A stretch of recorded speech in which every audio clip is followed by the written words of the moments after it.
Home loan ఒక scam అంటానండి నన్ను అడిగితే. ఇల్లు ఉందా, కారు ఉందా, యూఆర్ సెటిల్డ్. షార్ట్ డ్యూరేషన్లో ఎక్కువ ఇన్ఫర్మేషన్ కన్జ్యూమ్ చేయడానికి లేజీ మసిల్ షార్ట్స్ ఛానల్ని సబ్స్క్రైబ్ చేసుకోండి. అండ్ నాకు ఈ హోమ్ లోన్ పైన అస్సలు మంచి ఇంప్రెషన్ లేదండి. నాకు ఫోబియా హోమ్ లోన్ అంటే. నాకు ఎవరన్నా ₹1,00,00,000 లోన్ తీసుకున్నారు అనుకోండి, ₹1,00,00,000 లోన్కి వాళ్ళు 25 to 30 years దాకా ఈఎంఐ కడుతూ ఉంటారు. వాళ్ళ చేతులు కట్టేసుకున్నట్టే, వాళ్ళ చేతులు కట్టేసుకుంటే ఇంకేం చేయలేరు. రేపు పొద్దున బ్రేక్ తీసుకొని ఏదైనా ట్రిప్కి వెళ్ళాలనుకుంటున్నారు, 3-4 months ఎక్స్ప్లోర్ చేయాలనుకుంటున్నారు లైఫ్ని, ఏం ఆప్షన్ లేదు అక్కడ వాళ్ళకి. ఇదొక భయం అయితే. ఇంకోటి, నాకు అసలు జనాలు పట్టించుకోవట్లేదా లేకపోతే పట్టించుకున్న లైట్ లైన్ వదిలేస్తున్నారో అర్థం కాని విషయం ఏంటంటే, ఇప్పుడు నువ్వు ₹1,00,00,000 లోన్ తీసుకుంటే, ప్రిన్సిపల్ 1,00,00,000 తీసుకుంటే, ఇంట్రెస్ట్ బ్యాంక్కి over the period of 25 years ఇంకో 1 crore కట్టాలి నువ్వు. అంటే 2 కోట్లు కడుతున్నావు నువ్వు. ఇప్పుడు నాకు అనిపిస్తుంది బ్యాంక్స్ అసలు ఈ ఓన్ హోమ్, సొంత ఇల్లు, కళ్ళకి సాకారం, ఇట్లాంటి యాడ్స్ అన్నీ రన్ చేసి ఆ ఎమోషన్ని వాడుకొని నాకు తెలిసి ఈ స్కీమ్ నడిపిస్తుంది. హోమ్ లోన్ ఒక స్కామ్ అంటానండి నన్ను అడిగితే. మీరేమంటారు హోమ్ లోన్ గురించి? ఇప్పుడు మన దగ్గర ₹1,00,00,000 ఇంటికి 70 లక్షలు నీ దగ్గర ఉండి 30 లక్షలు నువ్వు లోన్ తీసుకుంటే ఒక అర్థం. ఇప్పుడు ఆ బ్యాంక్స్ కూడా సొసైటీని ఎట్లా పుష్ చేస్తున్నాయి అంటే, ₹1,00,00,000 నేను ఇచ్చేస్తా, నీ దగ్గర డౌన్ పేమెంట్ లేకున్నా సరే నేను ఇచ్చేస్తా, నువ్వు నాకు కట్టు. మీరేమంటారు హోమ్ లోన్ పైన? అసలు ఏంటి మీ opinion as a CA? Home లోన్ని మీరు ఒక ట్రాప్ లాగా ఇలా చూడకుండా థింక్ ఇట్ యాజ్ యునో ఒక మీకు లాంగ్ టర్మ్ గోల్ లాగా చూడండి. లైక్ యాజ్ ఇన్ మీరు అన్నట్టు మనకి 80 to 90% of the loan disburse అవుతుంది. ఆన్ టాప్ ఆఫ్ ఇట్ మళ్ళీ మనం డౌన్ పేమెంట్ చేసుకుంటాం. డౌన్ పేమెంట్కి మనకి మనీ ఉన్నప్పుడు when we go to bank, you have multiple things there. First thing, you have to negotiate the interest rate with bank. మన చాలా మంది చేయరు, వాళ్ళు ఎంత చెప్తే అంత పే చేసేస్తారు. సెకండ్ థింగ్, మీకు క్రెడిట్ రేట్ ఎప్పుడైతే ఇంప్రూవ్ అవుతుందో అప్పుడు మీరు బ్యాంక్ వెళ్ళి నెగోషియేట్ చేసుకోండి. మళ్ళీ సార్, నేను ఆల్రెడీ లోన్ తీసుకొని ఇన్ని ఇయర్స్ అయింది, నా క్రెడిట్ స్కోర్ ఇంప్రూవ్ అయింది, సో నాకు ఇంట్రెస్ట్ తగ్గించండి. ఇది ఒక ఆప్షన్. సో దీనివల్ల దీనివల్ల మీ హోమ్ లోన్ తొందర క్లియర్ అవుతుంది. ఇంకొకటి, what you can do is, మీకు ఇంక్రిమెంట్స్ పెరిగినప్పుడు, మీకు శాలరీ పెరిగినప్పుడల్లా, instead of using it on life style and other spends, మీరు మీ ఈఎంఐని 5 or 10% ఇంక్రీజ్ చేయించండి ఎవ్రీ ఇయర్. దీనివల్ల అగైన్ మీకు తొందరగా క్లియర్ అయిపోతుంది మీ లోన్ అనేది. 25 years ఉన్నది 17 yearsలో అయిపోతుందండి, if you plan it properly. Initial ఇయర్స్లో వాట్ హ్యాపెన్స్, ఇంట్రెస్ట్ ఎక్కువ. If you have 40,000 of EMI, అలా major portion will be interest. So initial ఇయర్స్లో మనం ఇలాంటివి చేస్తున్నప్పుడు మనకి ఏమవుతుందంటే, ఆ ఇంట్రెస్ట్ పోర్షన్ తొందరగా రీపే అయ్యి ప్రిన్సిపల్కి వచ్చేస్తుంది. అప్పుడు మీరు 1 crore కట్టకుండా you will end up paying something 80 lakhs only కదా. So that's where you save. And ఇంకొకటి ఆప్షన్ అంటే, ఎందుకు 1 crore ఇల్లే కొనుక్కోవాలి మనం? If you have limited funds, go for a smaller thing. It's all about how comfortable you are, అంతేగాని society status కోసం కాదు.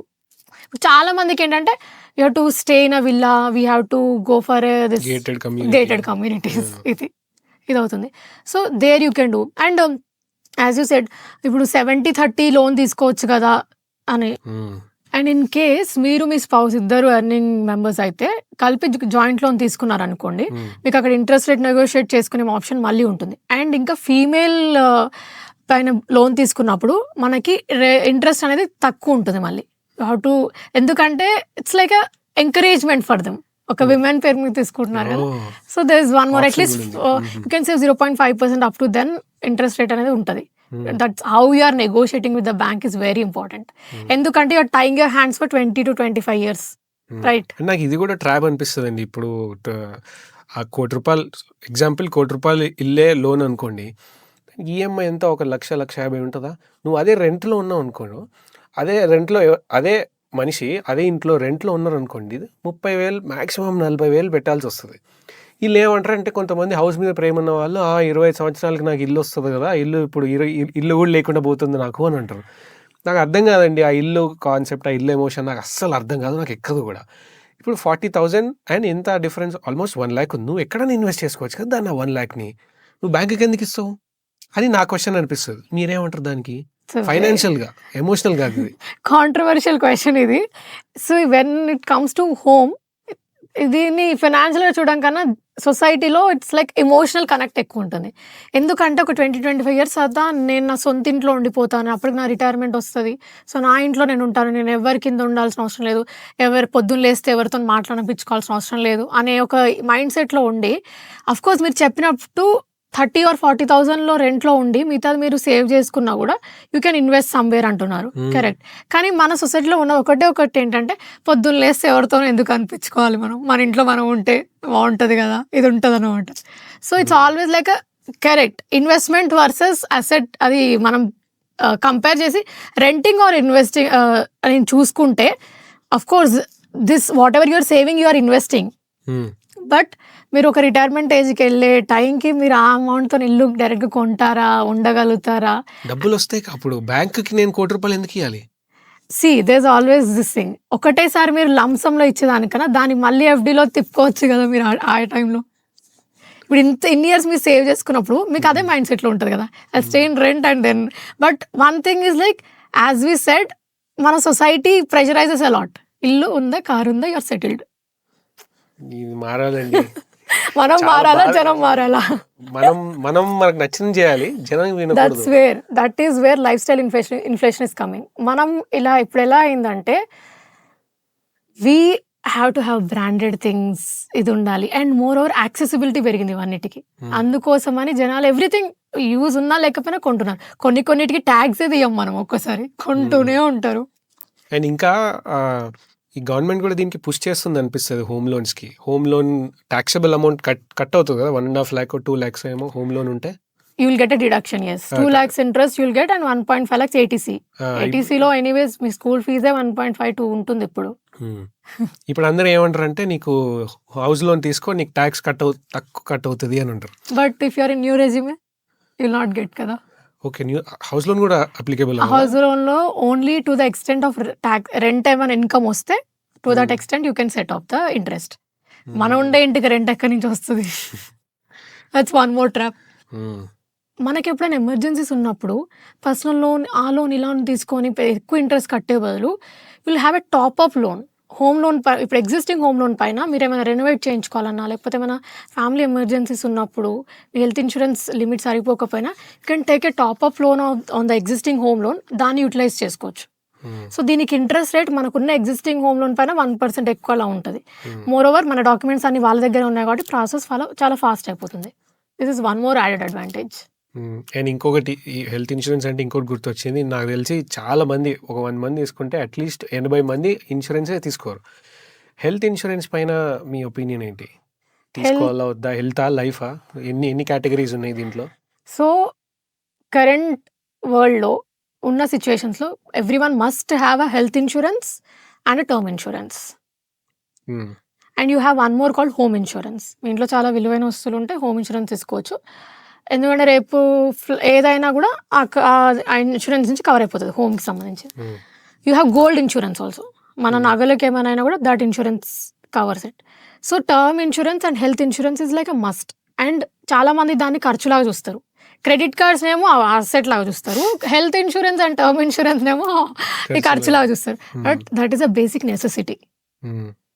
అండ్ ప్రాపర్ హెల్త్ ఇన్సూరెన్స్ మన లైఫ్ స్టైల్కి అండ్ మనకుండే ఖర్చులకి term insurance and health insurance తీసుకోవాలి. అండ్ ఎంత లిమిట్ పెట్టుకోవాలి హెల్త్ ఇన్సూరెన్స్కి? వాళ్ళ క్లెయిమబుల్ అమౌంటా ఏమంటారు దాన్ని? Premium sorry not insured amount. So it's like limit అని కాదు, మీరు you have lot of advisors health insurance term ఇన్సూరెన్స్లో కూడా. మీరు ఎర్నింగ్ కెపాసిటీని, మీ లైఫ్ స్టైల్ని, మీరు ఉండే సిటీని, మీ ఏజ్ గ్రూప్ని ఇవన్నీ కన్సిడర్ చేసి వాళ్ళు మీకు సజెస్ట్ చేస్తారు. సో హెల్త్ స్టేటస్ కూడా చెక్ చేస్తారు.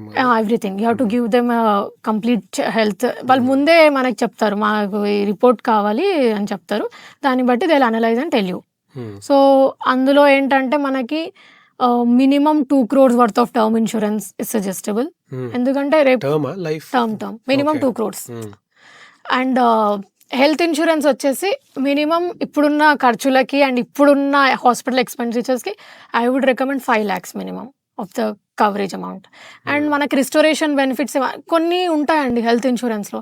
ఆ యాడ్ ఆన్స్ అన్ని చూసుకోవాలి మనం. లైక్ రిస్టోరేషన్ బెనిఫిట్ ఉందా, అండ్ ఇంకా మనకి pre and post hospitalisation expenses cover అవుతున్నాయి లేదా, ఇవన్నీ చూసుకోవాలి. Just like that health insurance or term insurance తీసుకోవడం అనే కాదు, అందులో ఏమేమి కవర్ అవుతున్నాయి. Not all the illness is covered మళ్ళీ. సో అదొకటి మనం చెక్ చేసుకోవాలి. సో వీలైనంత తొందరగా. And one more thing, health insurance అన్నారు కాబట్టి మీ కంపెనీ ఇచ్చే హెల్త్ ఇన్సూరెన్స్ పైన మీరు అస్సలు డిపెండెంట్ అవ్వద్దు. ఎందుకంటే రేపు జాబ్లో లేనప్పుడు ఆ హెల్త్ ఇన్సూరెన్స్ అనేది ల్యాప్స్ అయిపోతుంది. రీసెంట్గా ఇఫ్ యూసీ లే ఆఫ్స్ చాలా అవుతున్నాయి. లే ఆఫ్స్ అవుతున్నాయి, ఓకే, శాలరీ రాదు, మరి హెల్త్ ఇన్సూరెన్స్ పరిస్థితి ఏంటి? అది కూడా రాదు. అండ్ మోర్ ఓవర్ చాలా కంపెనీస్లో యూ అండ్ యువర్ స్పౌస్కి ఇస్తాం కవరేజ్ అంటారు, పేరెంట్స్కి ఇవ్వరు.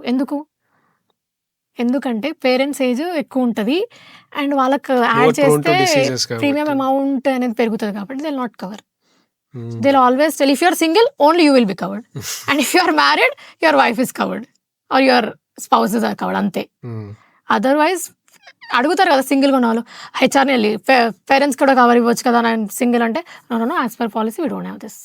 అండ్ ఇట్లా హెల్త్ ఇన్సూరెన్స్ తీసుకుంటే ట్యాక్స్ బెనిఫిట్ ఎక్కడ చూపించుకోవచ్చా old resume?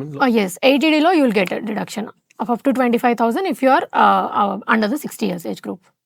చేసేవాళ్ళ parents? You can take on your parents and yourself also. Parents senior citizen అయితే 50,000 or 75,000 వరకు వస్తుంది డిడక్షన్ వస్తుంది, అండ్ మీకు అప్ టు 25,000 వస్తుంది. అండ్ పేరెంట్స్ సీనియర్ సిటిజన్స్ అయితే వాళ్ళ హెల్త్ ఎక్స్పెన్సెస్, మెడికల్ ఎక్స్పెన్సెస్ కూడా యూ కెన్ క్లెయిమ్ హియర్.